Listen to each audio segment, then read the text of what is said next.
नमस्कार, मी स्वप्नाली. तुम्ही बघत आहात आपले बदलापूर. स्थानिक स्वराज्य संस्थेच्या निवडणुका 2 तारखेला होणार आहे. 2 डिसेंबर रोजी आणि 3 डिसेंबर रोजी मतमोजणी असणार आहे. याच पार्श्वभूमीवर आपण जर बघत असाल तर प्रत्येक प्रभागातील नगरसेवक पदाचे अधिकृत उमेदवार ठिकठिकाणी प्रचार करताना आपल्याला बघायला मिळत आहेत. बदलापूर शहरामध्ये प्रभाग क्रमांक 18 मधील नगरसेवक पदाचे अधिकृत उमेदवार यांच्या प्रचार कार्यालयाला आज सुरुवात झालेली आहे. उद्घाटन सोहळा जो आहे पार पडतोय.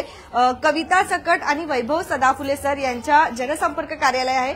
शिवसेना उद्धव बाळासाहेब ठाकरे पक्ष या गटाच्या माध्यमातून नगरसेवक पदाचे उमेदवार असणार आहेत. त्याचबरोबर शिवसेना उद्धव बाळासाहेब ठाकरे या पक्षाच्या माध्यमातून नगराध्यक्ष पदाच्या उमेदवार म्हणून ज्यांना जाहीर करण्यात आलेला आहे प्रियाताई गवडे आपल्यासोबत असणार आहेत. त्याचबरोबर रेखाताई कंठे आपल्यासोबत असणार आहेत. त्यांच्यासोबत सुद्धा आपण संवाद साधणार आहोत. तुम्हाला काय वाटतं आहे, प्रभाग क्रमांक 8 मध्ये यंदाच्या वर्षी नवीन चेहरा हवा आहे की माझी यांना संधी देणार आहात? आम्हाला कमेंट करून नक्कीच सांगा. सर्वप्रथम नगराध्यक्ष पदाचे उमेदवार त्यांच्याशी आपण संवाद साधणार आहोत. नमस्कार मॅडम, काय बोलाल? जनसंपर्क कार्यालय त्याचबरोबर प्रचार कार्यालयाला आज सुरुवात झालेली आहे. वैभव सदाफुले असू द्या, कविताताई असू द्या, काय बोलाल? तसे या विभागातले ते खरोखर खूप मोठे कार्यकर्ते आहेत आणि असं गाजलेले असे नाही, स्वतःहून उत्स्फूर्तपणे कार्य करणारे आहेत. स्वतः उत्स्फूर्तपणे कुणाच्याही गरजेसाठी धावणारे लोक आहेत. जसं आपण म्हणतो की 80% समाजकारण 20% राजकारण हे तत्व खरोखर मनापासून पाळणारे आहेत. त्यामुळे त्यांचा विजय निश्चित होईल याची आम्हाला खात्री वाटते. छान. आपण जर बघत असाल तर यंदाच्या वेळेस जे आहे प्रथमच नवीन चेहऱ्यांना संधी मिळेल का हे बघणं गरजेचं जे आहे ठरणार आहे. मॅडम आपल्यासोबत असणार आहे. नमस्कार मॅडम. नमस्ते. काय बोलाल, या नवीन चेहऱ्यांना कशा पद्धतीने शुभेच्छा देणार आहात आज? खरं पाहता हे नवीन चेहरे नाहीच आहेत तसे समाजाच्या मनामधून, का तर फक्त निवडणुकीसाठी ते नवीन आहेत, पण प्रत्येक घटकांपर्यंत पोहोचण्याचं कार्य त्यांचं चालू आहे. आरोग्याचं असो, शिक्षण असो, कोणत्याही परिस्थितीमध्ये ते त्या जनतेच्या पाठीमागे उभे असतात. आणि या होऊ घातलेल्या निवडणुकीमध्ये प्रभाग क्रमांक 8 मधले हे दोन्हीही उमेदवार आहेत, कविताताई सकट आणि वैभवजी सदाफुले. त्याचबरोबर 5चे सुद्धा इथे नगरसेवक पदाचे उमेदवार इथे उभे आहेत, मंगेश इंगळे साहेब. आणि सर्वात महत्वाचं की ज्या शिवसेनेने आपल्या प्रियाताई गवडे यांना नगराध्यक्ष पदाचा जो बहुमान देण्याचा काही केलेला आहे, त्याही आपल्या बरोबर आहेत. आताच त्यांची बाईट झालेली आहे की हे आपलं काम म्हणजे आताच ताईंनी सांगितलं की 20% राजकारण आणि 80% समाजकारण हा आपल्या बाळासाहेबांचा किंवा आपलं उद्धव साहेबांचा आणि आपला शिवसेनेचा हा अजेंडा घेऊन आम्ही सर्वजण शिवसैनिक इथे राहिले उभे आहेत आणि शिवसैनिक हे काम करत आहेत, करणार आहेत. आज निवडणुका झाल्या, लढले, उमेदवार निवडून आले तरीही हे काम करणार आहेत आणि सर्व जनमानसाच्या मनामध्ये ते घराघरात हृदयामध्ये पोहोचलेले आहेत. आपण जर बघत असाल तर आपण आता नगरसेवक पदाचे अधिकृत उमेदवार वैभव सदाफुले सर आपल्यासोबत असणार आहेत. त्यांच्याशी आपण संवाद साधूया. पहिले नंतर आपण बोलूया. ठीक आहे दादा, काय बोलाल, यंदाच्या वर्षी बदलापूरकरांमध्ये कसा कल बघायला मिळतो आहे?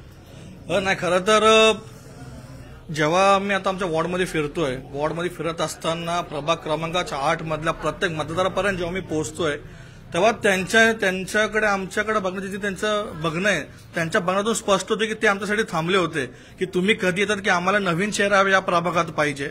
कारण की झालंय कसं, या प्रभागाचा एक इतिहास आहे. या प्रभागामधला जो विभाग पडतो, गणेश नगर बोला, मानव पार्क बोला, मानव गार्डन बोला, या प्रभागातल्या लोक आजपासून बऱ्याचशा गोष्टीपासून राहिलेत वंचित.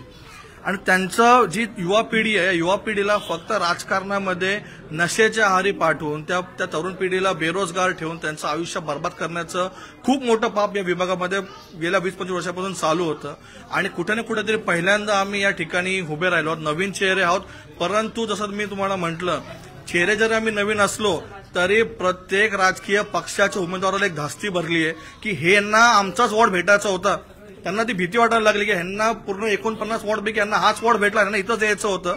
त्याच्यातच आमचा विजय आम्ही मांडतो. आणि राहिला प्रश्न निवडणूक लढण्यामागचं, सर्वप्रथम तर आमचा हेतू नव्हतं, जसं मॅडमने म्हणाले की 80% समाजकार्य करणारे आम्ही लोक आहोत. परंतु आयुष्यामध्ये काय प्रसंग असे घडले ज्या प्रसंगांनी मला प्रभावित केला, ज्या प्रसंगाने मला इथपर्यंत आणलं. वर्षभरापूर्वीची गोष्ट मॅडम तुम्हाला मी सांगू इच्छितो. वर्षभरापूर्वी माझ्या वडिलांना मी गमावलं. वडिलांना गमावल्यामागचं कारण होतं, मूळ कारण होते म्हणजे आरोग्य. आणि आपली परिस्थिती नव्हती की आपण आपल्या जेव्हा वडील गेल्यानंतर आपण जे बोलतो माणूस गेल्यानंतर आपल्याला त्याची जाणीव कळते. आज मला ती गोष्टी जाणवते की मी जर माझ्या विभागामध्ये जे 2015 साली निवडणूक झाली होती त्यावेळी जर मी चांगल्या व्यक्तींना निवडून दिलं असतं तर माझ्या विभागामध्ये एक शासकीय रुग्णालय असतं. ज्या शासकीय रुग्णालयामध्ये माझ्यासारख्या सामान्य गोरगरीब कुटुंबातला व्यक्ती त्याच्या कुटुंबातला कोणताही व्यक्ती असो त्याला योग्यरित्या उपचार मिळाला असतं. आज माझ्या वडिलांना उपचार न मिळाल्यामुळे माझे वडील म्हणा माझे चुलते म्हणा ह्यांना गेल्या 6 महिन्यामध्ये मी गमावलंय. त्याच्यामुळे ती जी माझ्या मनाला लागलेली आग आहे ती या इतरांच्या मनात नाहीये, कारण की त्यांना माणसं गेले त्यांना पस्तावा नसतो. परंतु मी ठामपणे सांगतो मी इथे कोणताही टेंडर गेला नगरसेवकासाठी उभा नाहीये. मला कोणाचाही मागे आशीर्वाद नाहीये. भरपूर माझे जे मित्र आहेत ज्यांना मी तुम्हाला सांगतो भरपूर राजकीय पक्षामध्ये मॅडम माझे मित्र आहेत ज्यांच्या मागे त्यांचा वडील उभे आहेत ताकदीशीर पैसा वगतायत पोरासाठी, पण माझ्या मागे कोण नाहीये. माझ्या मागे या 8 नंबरची जनता आहे. आणि मी ठामपणे सांगतो हे जे माझे अश्रू आहेत ना हे अश्रू या विभागाची क्रांती करणारे अश्रू आहेत. आणि मी ठामपणे सांगतो माझ्या विभागामध्ये एकही व्यक्ती उपचारापासून वंचित राहणार नाही, आरोग्यापासून वंचित राहणार नाही, शिक्षणापासून वंचित राहणार नाही. माझ्या आसपासच्या तरुणांना भरपूर तरुणांना इथं शासकीय इथं खासगी जे शिक्षण संस्था आहेत या पूर्णपणे या ठेकेदारांमार्फत चालवल्या जातात. आपल्या गोरगरीब मुलांना मॅडम शिक्षणापासून वंचित ठेवलं जातंय. त्या कारणास्तव या लढाईत मी उभा राहिलोय. माझं मनोगत मी प्रत्येक वेळी मांडत चाललोय. मी जनतेला एक कळकळीची विनंती करतो तुम्ही त्यांच्याकडून 500 घ्या, 1000 घ्या, 10,000 घ्या, ते तुमच्या माझा घामाचा पैसा आहे. त्यांनी मोलमजुरी करून कमवलेला पैसा नाहीये. हक्काने तो पैसा घ्या, परंतु मतदान देताना आपल्या कुटुंबामधल्या त्या बारक्या पोरीपासून बारक्या आपल्या भावापासून ते आपल्या वरिष्ठ आपल्या आई वडिलांपर्यंत चेहरा एकदा नक्कीच पहा. ते बघून आपण मतदान करा, कारण की ह्यांना जर तुम्ही मतदान कराल ह्यांनी जे पाळलेले गुंडे असतात ते उद्या तुमच्या घरावरती पंजा मात्र एवढं लक्षात ठेवा. जर तुम्हाला वाचायचं असेल तुम्ही आम्हाला एक संधी द्या. मग मी इथं ठामपणे उभा आहे. माझ्या आया बहिणीकडे कोण नजर वाकणार त्यासाठी मी इथं उभा आहे. त्याच्यामुळे मला नक्कीच लोक एकदा सहकार्य करतील आणि मशालवरती नक्कीच बटन दाबून आम्ही विजय होईल तुम्हाला ठामपणे सांगतो. काय बोलाल थोडक्यामध्ये? मी वार्ड क्रमांक 9 मधून उभा आहे, रमेशवाडी विभाग. जवळजवळ या रमेशवाडीमध्ये मी 25 वर्षापासून वास्तव्य करत आहे. समाजकार्य, धार्मिक आणि राजकीय या तिन्ही क्षेत्राचा मी या ठिकाणी चांगला अनुभव घेतलेला आहे. आम्ही चांगले नगरसेवक यावेत यासाठी काही लोकांना निवडून देखील दिलेलं आहे. परंतु आज असं वाटतंय की आम्ही ती आमची चूक केलेली आहे. आणि या विभागामध्ये कोण म्हणतं विकास झाला आहे, आम्ही चांगली कामं केलेली आहेत. नक्की केली असतील तर तुमचा भाग आहे, तुमच्याकडे सत्ता होती, तुम्ही ते केलं. पण त्या विभागासाठी काय सुविधा पाहिजेत, काय कोणत्या सुविधेचा अभाव आहे यासाठी आम्ही RPIRKच्या वतीनं नगरपालिकेमध्ये बऱ्याचशाच मागण्या केलेल्या आहेत. आता तेवढं जर वाचून सांगायचं म्हटलं तर त्याला बराच वेळ जाईल. तेव्हा या विभागामध्ये औषधोपचार करण्यासाठी हॉस्पिटल नाहीत. मी आरोग्य केंद्र उभी करावेत यासाठी मागणी केलेली आहे. पण हे काम आम्ही आमच्या शिवसेनेचे जेवढे उमेदवार आहेत त्यांच्या सहकार्याच्या भावनेतून आम्ही हे काम कडेच नेऊ. त्याचप्रमाणे दुसरं मला या ठिकाणी सांगायचं आहे, या ठिकाणी जे प्रायव्हेट शिक्षण म्हणजे शैक्षणिक संस्था आहेत त्या एवढ्या फी आकारतात की मध्यमवर्गीय माणूस, मुंबईवरून आलेला माणूस या ठिकाणी राहतो, त्यांना या रूमचं भाडं म्हणजे जो काय MI असतो तो भरता भरता नाकी नव येतात, दम आलेला आहे. पण ते मुलांची फी नाही भरू शकत. एका शाळेमध्ये एका मुलाची 1000 रुपये फी, जर त्यांची फी जर थकली तर त्या मुलांना घरी बसवलं जातं. आणि त्या फी कमी झाल्या पाहिजेत आणि या ठिकाणी नगरपालिकेच्या शाळा चालू झाल्या पाहिजेत, औषधं झाली पाहिजे, फुकट औषधं मिळाली पाहिजेत.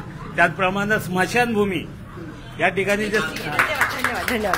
जर आपण बघायला गेलं तर अशा अनेक मागण्या येत आहेत आणि त्या पूर्ण केल्या जातील असं बघितलं जातंय. मॅडम थोडक्यात काय बोलाल? 2 दिवसापासून आमचा प्रचार सुरू झाला आहे आणि आम्हाला जनता विचारते की सगळे पक्ष येऊन गेले पण मशाल चिन्ह कुठे आहे, मशाल पक्ष कुठे आहे, आम्हाला ते स्वतःहून विचारतायत.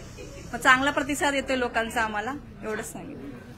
प्रभाग क्रमांक 5 मधून नगरसेवक पदाचे अधिकृत उमेदवार आपल्यासोबत असणार आहे मंगेश शिंगळे, त्यांच्याशी संवाद साधूया.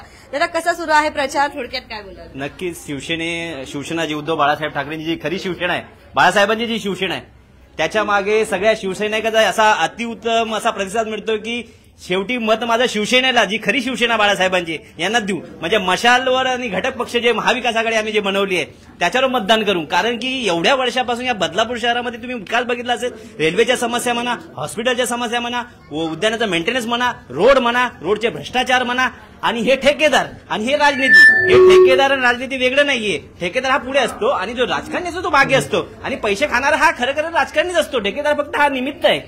त्याला तो मुन्नाभाई MBBS आहे, मुन्नाभाई इंजिनियर आहे, कारण त्याच्याकडे डिग्री नाही. ज्यावेळी आम्ही नगरसेवक होऊन एक पण ठेकेदार वेल क्वालिफाईड किंवा डिग्री नसेल त्याला घरचा रस्ता पाठवल्याशिवाय आम्ही राहणार नाही. आणि ही मशाल 3 तारखेला जो निकाल लागणार आहे, या शिवसैनिकाचा खास हा भगवा आणि ही मशाल त्या नगरपालिकेवर नक्कीच फडकेल. आणि इथे थांबतो. जय